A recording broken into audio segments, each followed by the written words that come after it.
के बारे में सर्वेस तो ऐसे नहीं थे, तो वो ऑपरेशन सिंदूर जो वो जारी रखे हुए थे और कह रहे थे उस पर पॉज है, इस कामयाबी के बाद वो पॉज कहीं हटा तो नहीं देंगे? नरेंद्र मोदी फारग हो गया वैसे कम्प्लीटली और पॉलिटिकली फारग हो गया बैगन। और ये जो पाकिस्तान की जंग थी ना उसने बिल्कुल बर्बाद कर दिया उसको। हिंदुस्तान जंग हारा, ये खा लो, मेरा खाओगे? अब जंग हार के इलेक्शन कैसे जीता ये समझ से बाहर है। आप लोग रोना बंद कीजिए। हिंदुस्तान की आवाम ने से क्यों जितवाया?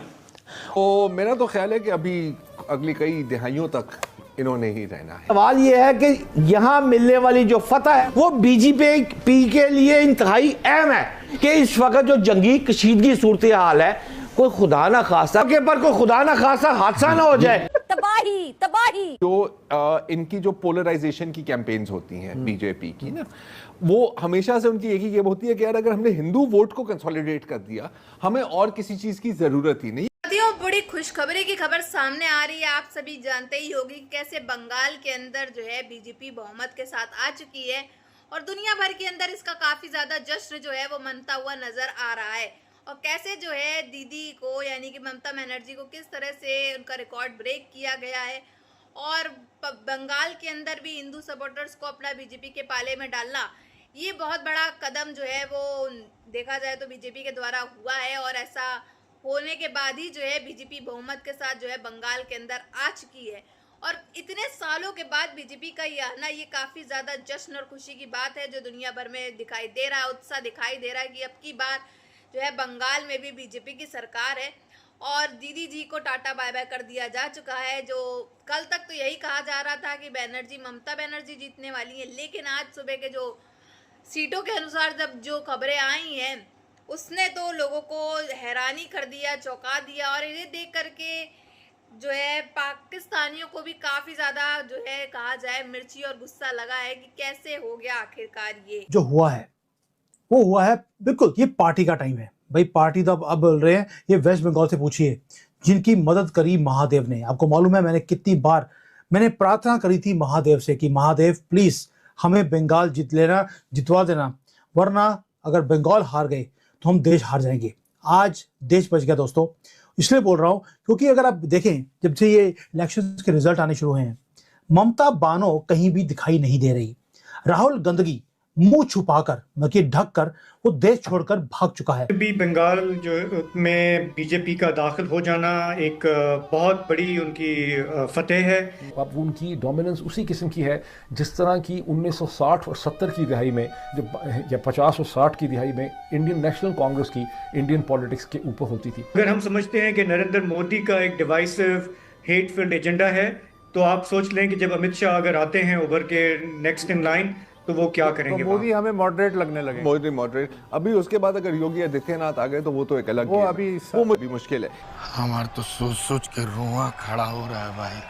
पाकिस्तान के लिए बड़ी बुरी सिग्निफिकेंस है कि जब तक नरेंद्र मोदी हैं और स्ट्रॉन्ग हैं, पाकिस्तान और हिंदुस्तान के दरमियान में ताल्लुकात की बेहतरी के चांसेस बड़े कम होंगे। तो मेरा तो ख्याल है कि अभी अगली कई दिहाइयों तक इन्होंने ही रहना है। सबसे पहले तो वेस्ट बंगाल टीएमसी पहली दफ़ा आपको ये नज़र आ रहा है कि वो बैकफुट पे चली गई है।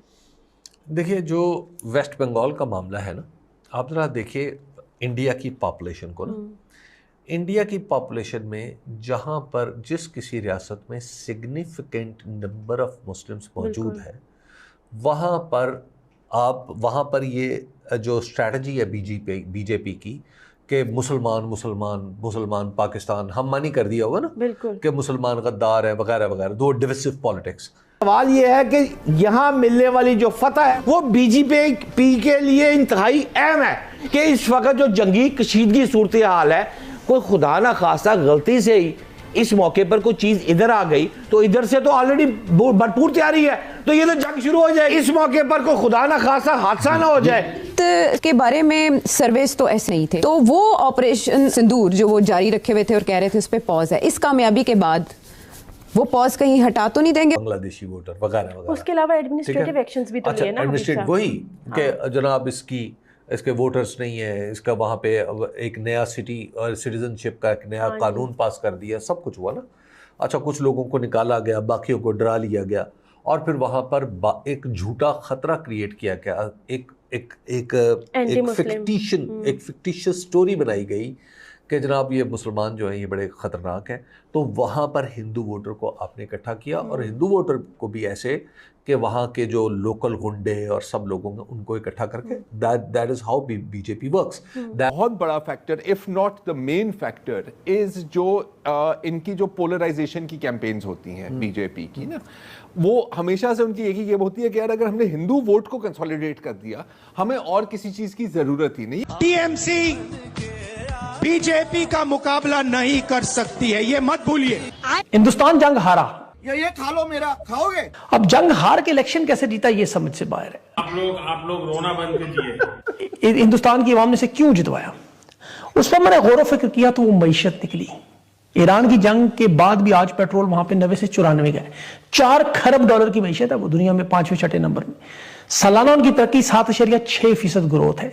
IT सेक्टर, बैंकिंग, फैक्ट्रियां देखें उनकी जरा वहां जाके जरा, उनकी आबादी, उनका जो GDP पाकिस्तान से 6 गुना उनकी आबादी का पर कैपिटा बनता है। मईशत उनकी डेवलपिंग कंट्री से वो निकल रहे हैं। और ये एक कामयाब स्ट्रेटेजी रही है। आप इखलाकी तौर पर इख्तिलाफ कर सकते हैं, लेकिन electorally it is successful, it works, right. Same situation Assam में, ठीक है, जहां पर आपके मुस्लिम पॉपुलेशन उस तरह कम है वाला जो हिंदू वोटर है उसने बीजेपी को वोट नहीं किया। तो बीजेपी दरअसल उस फ्रिक्शन की पैदावार है जहां पर हिंदू मुस्लिम पॉपुलेशन मौजूद होती है और अक्सरियत को यानी मेजॉरिटी को मिनॉरिटी के खौफ में मुब्तला किया जाता है। The same thing is happening. The same thing has happened in UP. UP में योगी जी, अब योगी जी ने जिस तरह का अपना हुलिया बनाया होता है वो एक बाकायदा, चलिए वो एक सैफरॉन कलर और सिंबॉलिक, बड़ी अच्छी है, देखिए वो बड़ी अच्छी है। देखिए हम किसी भी, मैं तो किसी मजहब के खिलाफ नहीं ट्रैक करें, वो कहते हैं हमारा इकोनॉमिक एजेंडा है, लोग हमारी तरफ आ रहे हैं तो हमारी इकोनॉमिक पॉलिसीज की वजह से आ रहे हैं। और जो नेशनल लेवल पे अगर आप इंतखाबी नक्शा देख लें भारत का, तो मेरे ख्याल सिवाय झारखंड के आपको मगरिब से लेके मशरिक तक अब आपको सैफरॉन नजर आएगा। बिल्कुल। अच्छा देखिए, साउथ इंडिया में कुछ अलग सा है। एक जो इम्पोर्टेंट चीज है जो अब हमें देखनी होगी गोइंग फॉरवर्ड, कि ये जो पूरी कैंपेन थी ये अमित शाह ने चलाई और अनऑफिशियली उन्हें कहा जा रहा है कि मैन ऑफ द मैच जो है वो हैं इस जीत के, और इससे बीजेपी के अंदर उनके जो फ्यूचर प्रोस्पेक्ट्स हैं एज नेक्स्ट इन लाइन वो और ज्यादा मजबूत हो गए हैं। तो साथियों, जिस तरह से आपने देखा किस तरह से बीजेपी की सरकार जो है बहुमत के साथ जो है वो बंगाल में आ चुकी है और इसका जश्न जो है वो हर जगह दिखाई दे रहा है। और ममता बनर्जी जो है वो कहा जाए तो काफ़ी बड़े सदमे में होंगी, दीदी जी को काफ़ी बड़ा धचका लगा है और उनके जो जितने भी मेंबर्स को, क्योंकि उनको तो यही लगा था हर साल तो हम जीतते आए हैं, अब की बार भी हम जीतेंगे। लेकिन बहुत से लोगों को पहले ही मालूम था और बहुत से लोगों को यकीन भी था अब की बार जो है वो बीजेपी सरकार आने वाली है बंगाल के अंदर। और लोग तो कल रात से लोगों की नींदें उड़ी हुई थी, कल जल्दी 4 मई आए और सुबह ही जो है आंकड़े सामने निकल के आ जाए और पता चल जाए कि आखिरकार कौन जीता है कौन नहीं। लोगों की नींदें जो है वो रातों की एकदम से कहा जाए तो उड़ चुकी थी, क्योंकि सिर्फ और सिर्फ इंतजार था किसका, देखने का कि क्या बीजेपी जीती है, क्या ये दीदी जी जीती हैं। तो अब दीदी जी का तो टाटा बाय बाय हो चुका है और दीदी जी काफ़ी सदमे में भी होंगी कि अरे नरेंद्र मोदी जी ने, यानी कि बीजेपी सरकार ने हमारा इतने सालों का रिकॉर्ड जो है वो तोड़ दिया करके।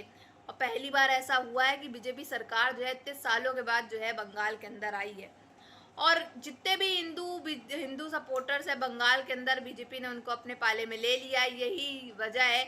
और ये देख करके भी ये जो दीदी जी को काफ़ी बड़ा सदमा लगा कि आखिर ऐसा क्या होगा, क्योंकि देखा जाए तो 200 से ज़्यादा की सीटों का जो है ज़्यादा कंपैरिजन नहीं था। और देखा जाए तो जिस तरह से ये जीत जो हासिल हुई है बीजेपी को, लेकिन ये बहुत ही खुशी की बात है और भारत में भी इसका काफ़ी ज़्यादा जश्न मनाया जा रहा है। गली गली मोहल्लों में जो है लड्डू बट रहे हैं कि लो बीजेपी की सरकार जो है बंगाल में आ गई। और इतना ही नहीं, काफ़ी जो लोग हैं वो काफ़ी मुस्लिम जो हैं वो काफ़ी ज़्यादा सदमे में भी नज़र आ रहे हैं कि आखिर ऐसा कैसे हो गया, बंगाल में तो मुसलमान इतने हैं, वो तो दीदी जी के ये थे, दीदी जी के वो थे, अब उनका क्या होगा, बेसिकली उनका क्या होगा, वो काफ़ी बड़े सदमे में बैठे हैं। लेकिन आपकी क्या राय है इसमें कमेंट बॉक्स में ज़रूर बताइएगा। वीडियो अच्छी लगी हो तो like share and comment and subscribe please.